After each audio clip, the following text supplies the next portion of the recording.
Bonjour à tous et bienvenue pour le quart d'heure US de CMC Markets, deuxième émission quotidienne.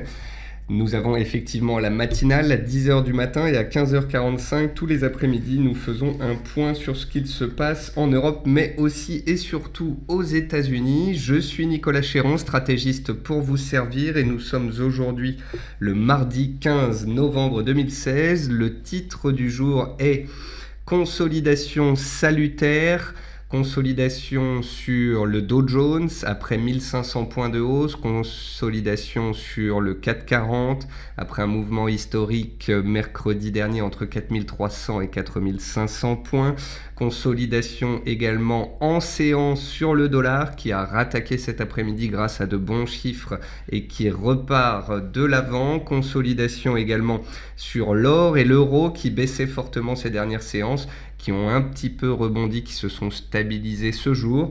Donc voilà, nous avons eu des mouvements relativement puissants mercredi, jeudi et vendredi dernier. Hier, lundi, les marchés étaient encore volatiles et haussiers. Et aujourd'hui, on assiste à une consolidation salutaire sur de nombreux actifs et notamment les indices américains après un mouvement haussier historique. Bienvenue à tous pour cette émission, je salue tous ceux qui viennent de nous rejoindre et également tous ceux qui nous regardent sur YouTube. Avant toute chose, voici un avertissement sur les risques concernant le caractère purement informatif de cette présentation et les CFD. Je vous invite à en prendre note. Vous pouvez, comme à chaque émission, utiliser les fonctions de chat et de questions-réponses en haut de votre écran pour pouvoir converser avec moi. Dans cette émission, nous allons voir ensemble les actualités ce qui s'est passé en intraday, les actions européennes, les statistiques et le chiffre du jour, les actualités US et le palmarès actions d'hier sur le S&P 500, une figure graphique reconnue par la plateforme de CMC Markets et bien évidemment, je répondrai à vos éventuelles questions. Alors, en termes de mouvement intraday, le Dow Jones reflue sous les 18 900 points après 1400 points de hausse. Il a enchaîné les séquences haussières ces dernières séances et il pourrait se stabiliser ce jour. On le verra graphiquement. Le Dow Jones a atteint des objectifs majeurs, notamment sa bande de Bollinger hebdomadaire et mensuelle. C'est ce qui explique qu'après la forte hausse des dernières séances, on assiste à une stabilisation des cours. Nous allons voir également que dans la partie graphique que les cours évoluaient au-dessus des bandes de Bollinger et que en cas de retour sous la bande de Bollinger haute, la consolidation pourrait donc se confirmer. Le CAC 40 se cherche non loin de sa zone support à 4480-4500 points. Il est au-dessus ce jour. Néanmoins, comme je l'ai expliqué ce matin dans la matinale, je ne serais pas étonné de voir les indices américains consolider, ce qu'ils commencent à faire cet après-midi. Si tel devait être le cas, ils pourraient perdre un petit peu de terrain, revenir sur des supports, auquel cas le CAC 40 pourrait faire de même. Je l'attends donc sur cette fameuse zone des 4480 points pour voir si les acheteurs s'y présentent de nouveau. Le VIX est neutre, il est autour de 14,4 points, donc il est relativement bas, ce qui est synonyme de stabilité indicielle.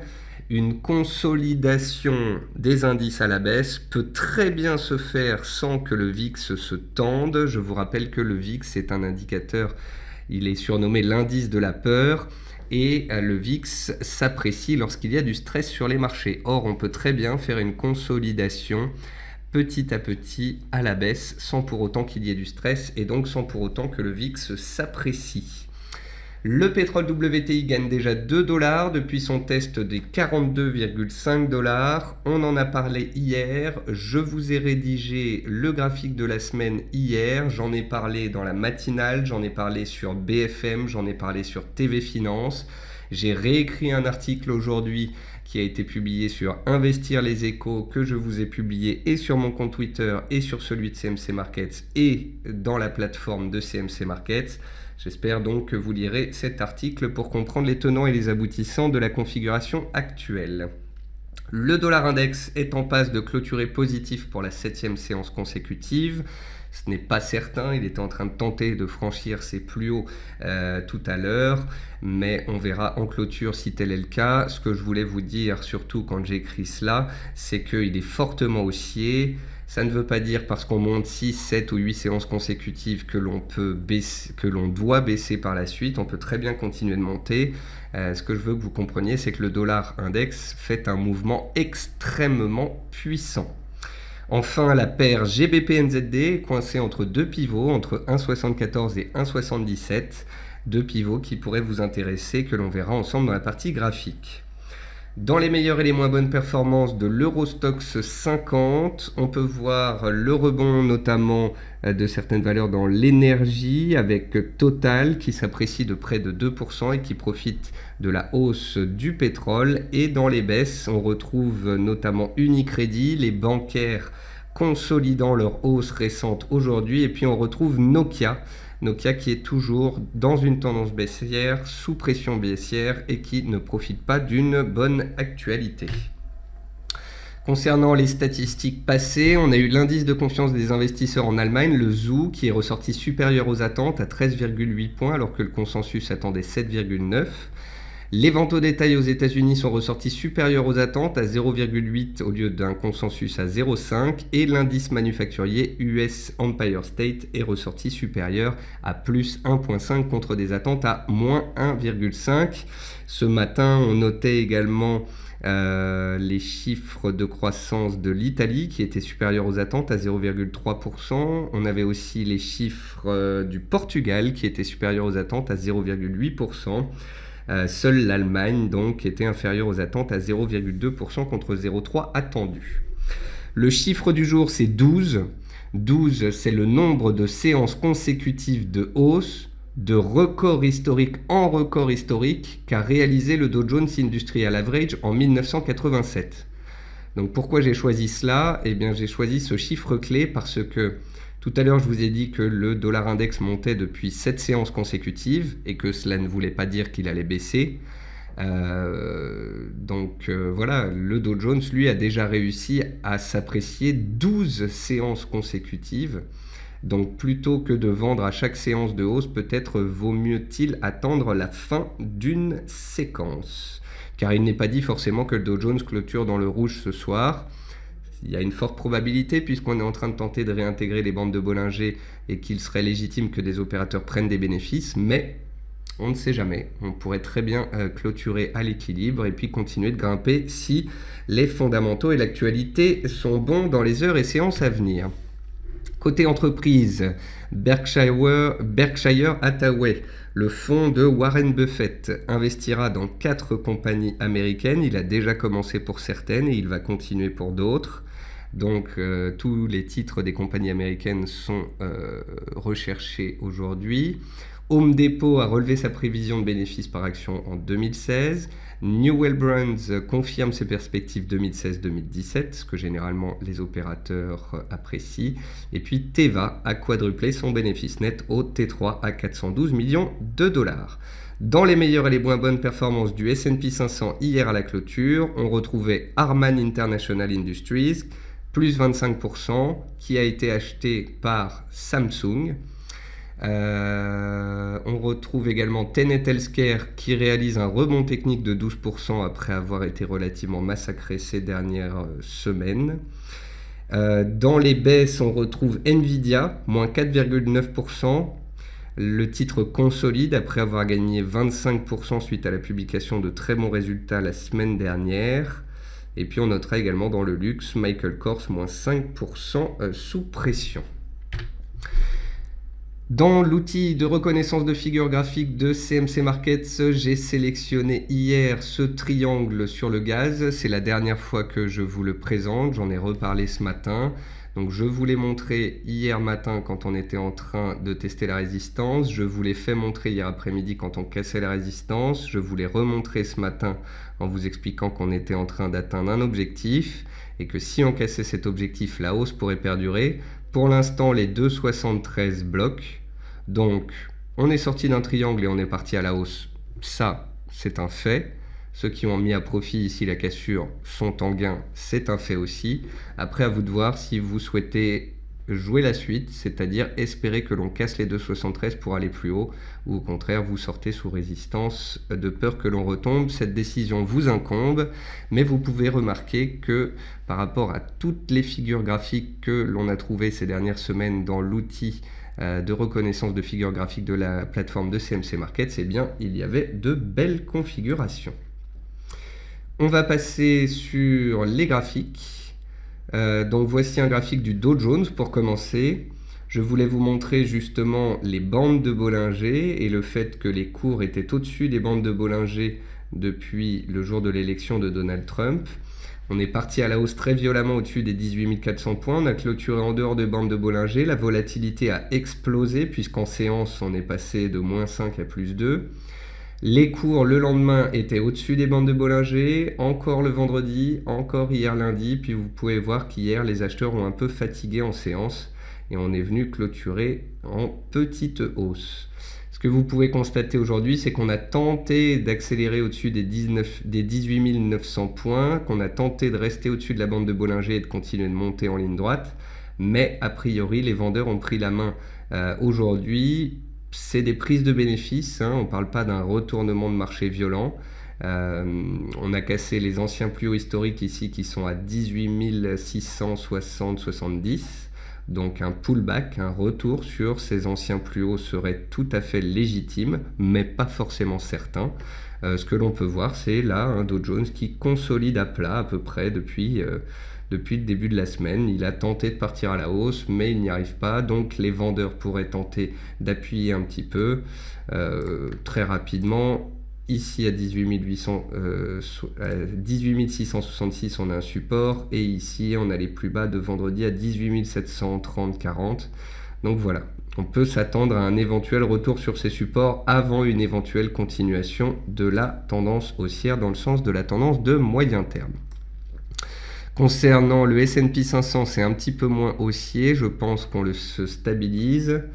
Voilà, donc les cours du S&P 500, pareil, se sont fait peur mercredi dernier avec Donald Trump, ont réussi à clôturer en dehors du canal baissier dans lequel les cours évoluaient depuis 2 mois. C'était un signal haussier fort. Les acheteurs ont continué d'accélérer en direction des plus hauts annuels, des plus hauts historiques du mois d'août-septembre sur le S&P 500, mais ça n'est pas passé, donc on a consolidé.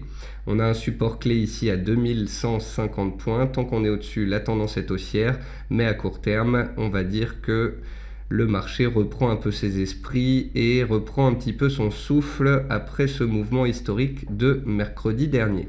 Donc là, on attendra tout simplement la sortie de la congestion actuelle. Si on casse les plus hauts, c'est qu'on risque d'aller challenger les plus hauts annuels historiques et d'inscrire de nouveaux records.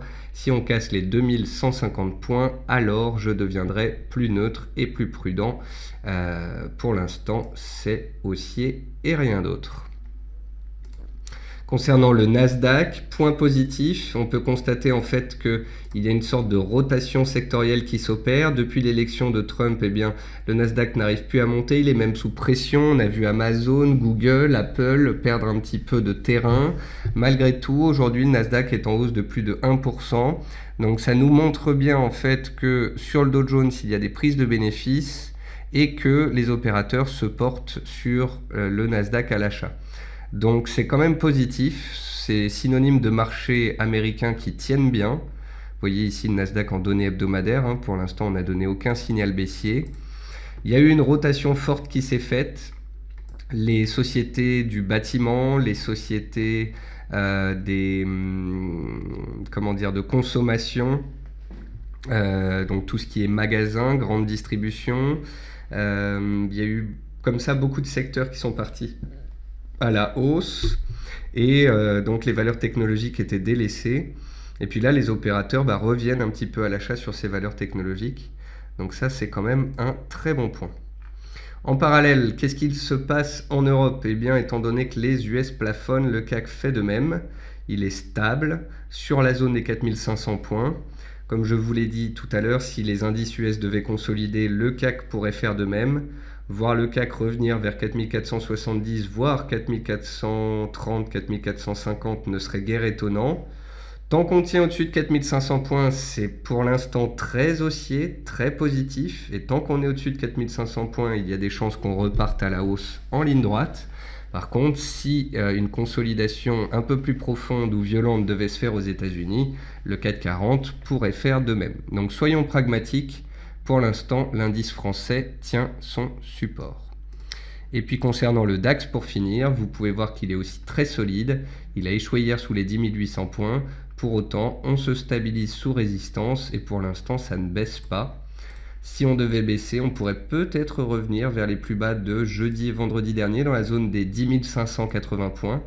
En tous les cas, graphiquement parlant, techniquement parlant, au-dessus des 10 580 points, la tendance est fortement haussière. Et un retour vers les plus hauts, absolument pas inconcevable, au contraire. C'est plutôt un retournement de marché qui est difficilement concevable, mais que l'on prendrait en considération si les 10 580 points devaient casser. Donc voilà, on a des marchés américains et européens, aussi à moyen terme, aussi en données journalières, mais qui se stabilisent, qui consolident à plat en attendant le prochain décalage. On va regarder ensemble quelques actions américaines. Donc concernant les actions américaines, on note Amazon, Alphabet, Facebook, Tesla et eBay, les 5 plus fortes hausses de ma liste. Donc vous l'aurez compris, après une consolidation assez forte suite à l'élection de Donald Trump, certains titres se reprennent enfin.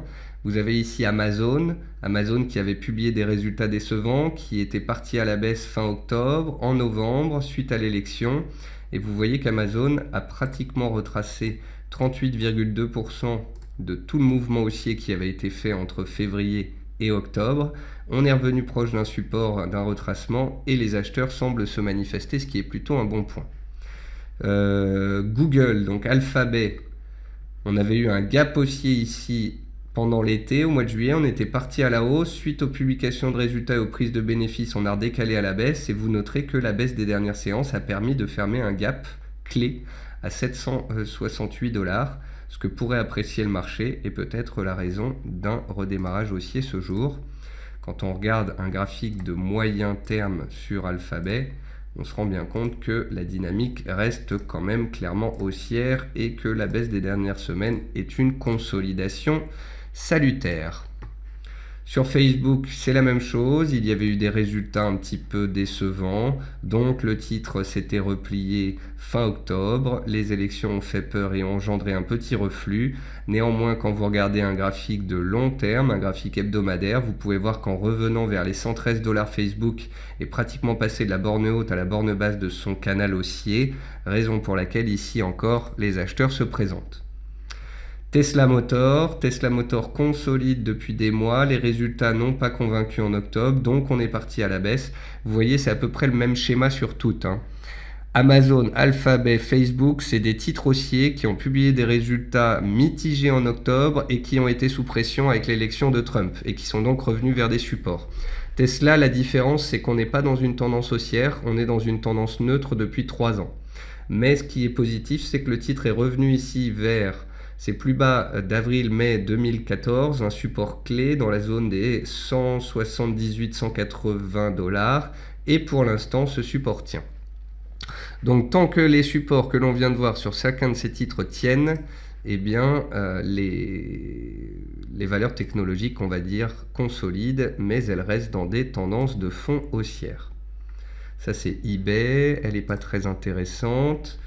First Data Corp, c'est un titre dont on avait parlé, je me souviens, début octobre, parce que l'un d'entre vous m'avait posé la question dessus. On avait vu que tant qu'on tenait au-dessus des 13 $, eh bien, la hausse pouvait se faire en direction de la résistance. La résistance a été attaquée, on est en train de la dépasser.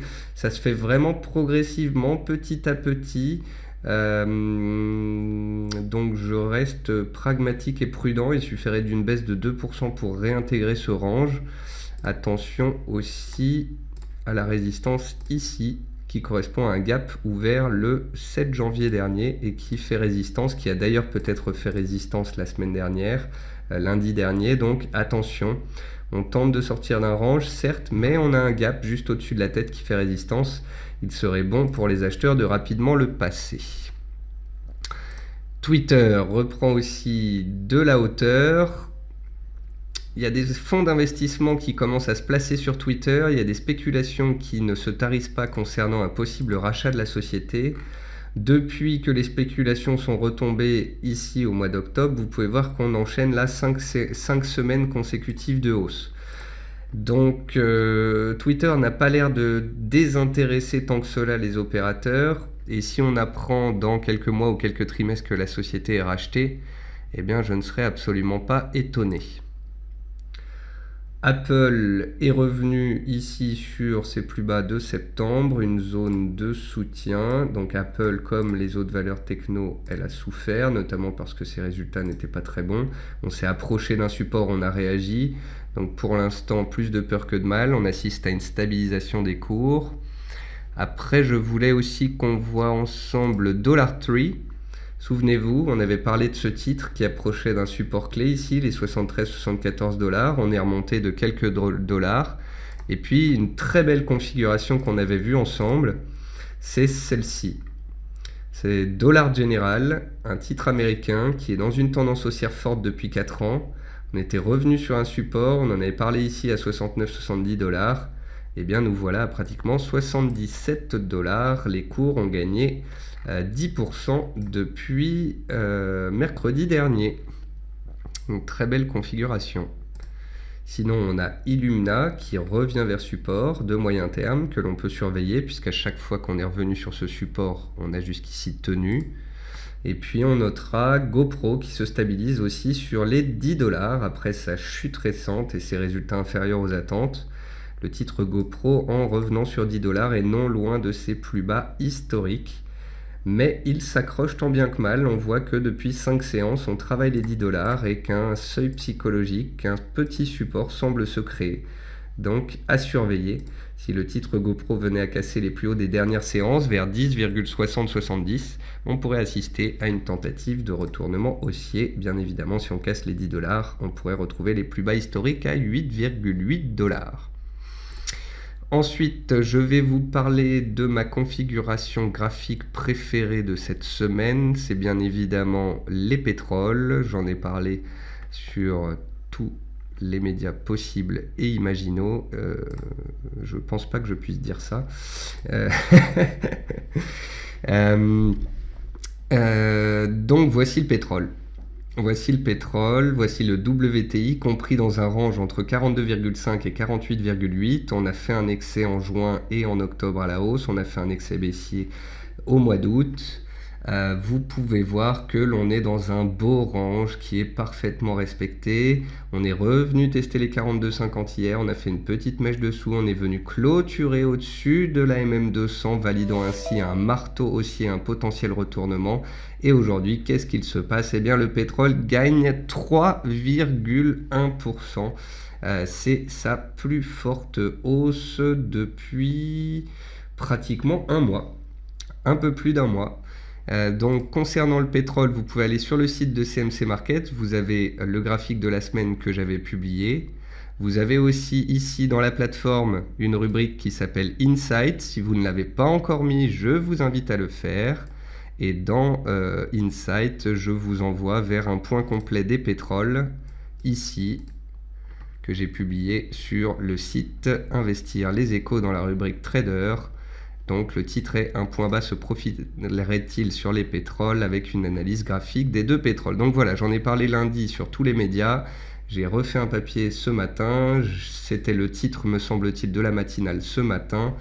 Vous connaissez mon avis. En fait, ce n'est pas mon avis, mais l'avis de l'analyse technique. L'analyse technique dit que nous sommes dans un range. On a réagi positivement sur la borne basse du range. On pourrait donc se diriger vers la borne haute du range, soit un potentiel de près de 10% à la hausse tant qu'on tient au-dessus des 42,50. C'est la même chose sur le Brent. Le Brent qui est revenu travailler un seuil clé à 43,5 $, testé en mai et en août. Donc 43,5, impulsion ici en mai, impulsion ici en août. On a pris appui dessus hier et on repart à la hausse.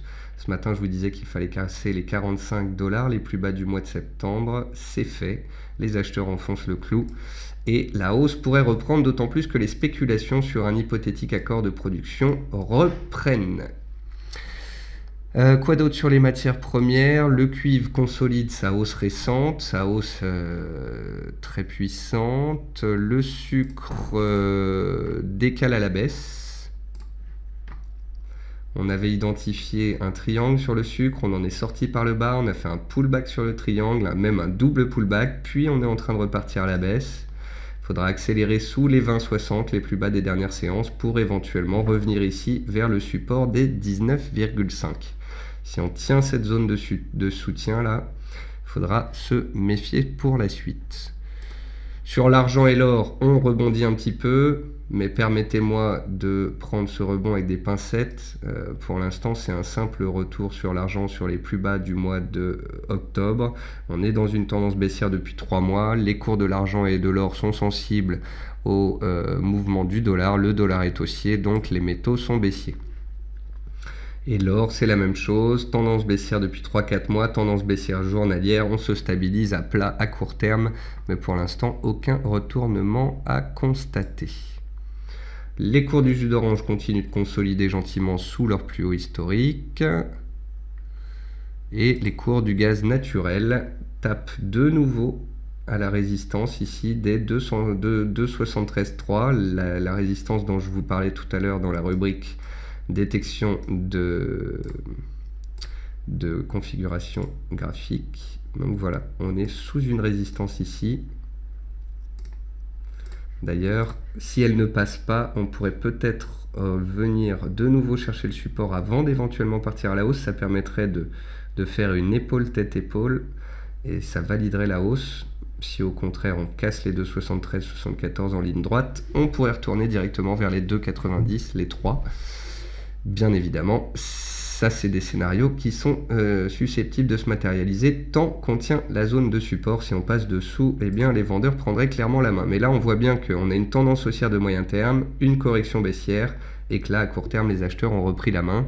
On a fait une partie du rebond technique. Pour qu'il puisse continuer, il faudra casser ce niveau de prix. Et puis enfin, les devises. Sur les devises, la devise qu'il faut regarder bien évidemment, c'est le dollar américain. Le dollar américain, le voici, il est sur une 7e séance consécutive de hausse potentielle. Vous pouvez voir qu'il est en faible hausse par rapport à hier, il gagne 0,1%, donc il pourrait très bien rebaisser et clôturer à l'équilibre ou un petit peu dans le rouge. Mais ce que je veux que vous compreniez, c'est que ce mouvement haussier est extrêmement puissant. Le fait que l'on baisse le jour de l'élection, qu'on vienne prendre appui sur un support de moyen terme, qu'on reparte à la hausse, que dans la foulée on casse les plus hauts d'octobre et que dans la foulée on aille chercher les plus hauts de 2015, ça montre bien qu'il y a un courant puissant. Et si le dollar devait accélérer au-dessus de ces niveaux, ce qui est tout à fait possible, on a des objectifs ici théoriques avec les retracements, avec les extensions de Fibonacci à 101,60 et 102,60. Bien évidemment, si le dollar devait aller aussi haut, aussi vite, eh bien les paires en dollars seraient très clairement sous pression. Les paires en dollars, justement, donc là, on a l'AUD qui se stabilise, tout comme le NZD.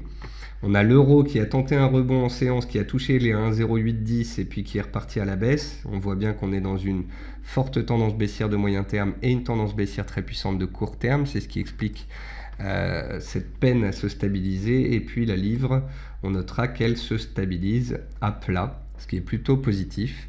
Donc si j'ai choisi de vous parler de la paire GBP-NZD, c'est parce que la livre est très puissante et j'essayais de trouver une paire autre que GBP-USD pour pouvoir donc exprimer, constater cette puissance de la livre.